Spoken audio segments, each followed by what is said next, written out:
Hey, what's going on, everybody? In this video, we're going to do a review of City of Light, City of Poison by Holly Tucker.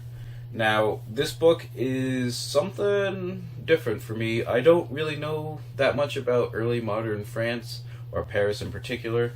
In fact, I have almost no books on the early modern era, but it was on an Audible daily deal, so I picked it up and listened to it, and I'm really glad I did. Now, for people who don't like history but enjoy a lot of fantasy, this could be a book that sort of bridges that gap. This book has a lot of royalty, assassinations, a poisoner's cabal, seances with the devil, child sacrifice, black magic, all sorts of stuff like that. Tons of torture. I mean, you'd think it's fantasy, but it's not. Now, this book deals with an episode in French history known as the Poison Affair, which was in 17th century Paris, France, during the reign of Louis XIV. There was basically a big cabal of poisoners and their affiliated occupations that basically, when a woman didn't want to deal with her husband anymore, especially in the French aristocracy, they basically went to them and were able to get poisons to kill their husbands with. And it was a very prominent thing going on, and it got out of hand. This book also primarily deals with the reign of I shouldn't say reign, but it kind of was. He had so much authority, of the first police chief of Paris, Nicolas de Reny, and how he used his position to uncover this whole cabal of poisoners and that sort of thing. And let's just say he wasn't afraid to use torture if it was necessary. The author, Holly Tucker, does a great job with the primary source material and her research. She keeps the narrative flowing really well between... Hey, Courtney, you got turkeys out here. Really? Look, come here. Look, guys, turkeys out in the backyard. Bloop. Do you see them? Look, local wildlife in the videos. Let's see if we can't. Look at them.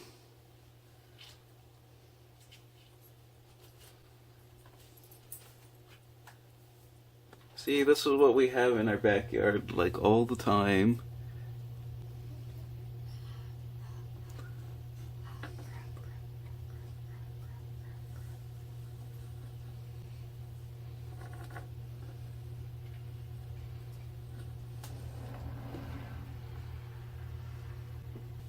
Alright, now that we got our local wildlife footage out of the way, we can go back to the City of Light, City of Poison. Now, Holly Tucker does a great job with her research and her primary source material and sifting through it.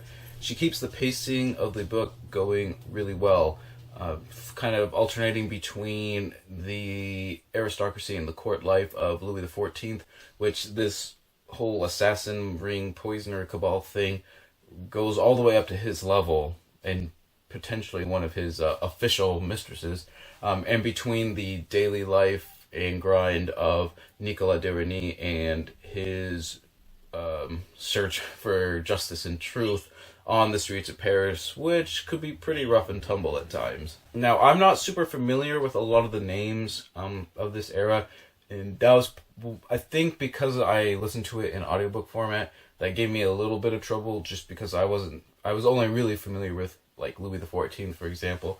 But I think if I had the book in print, that wouldn't have been an issue, and I'm not going to judge the book on that. One of the only quibbles with the book is I wish it focused a little bit more on other policies of Nicolas de Reny. There's an early chapter on some of his programs and methods of, enforcing law and order on Paris, such as him, like, literally cleaning up the streets and, installing torches and that sort of thing for light. Because pretty much at nighttime in Paris before him, it was pretty much anything goes, and you had, like, murders and, official, like, robberies and all kinds of crazy stuff happening. But I wish they spent a little bit more time with that, besides just the poison affair aspect of his position as police chief. Though I will say, it is good that portion of the book is not bad. Obviously, that's the main portion of the book. It is done really well. I just wish there was a little bit more besides that as well because it was so good. Now, on the positive thing, on the positive side of things, I learned a ton from this book, especially since I'm not familiar with this era in French history, and I learned tons, and it was interesting. Like I said, learning all the different ways of um, torture that Nicolas de Remy was pretty interesting. There was the question ordinaire and the question extraordinaire, and that sort of thing.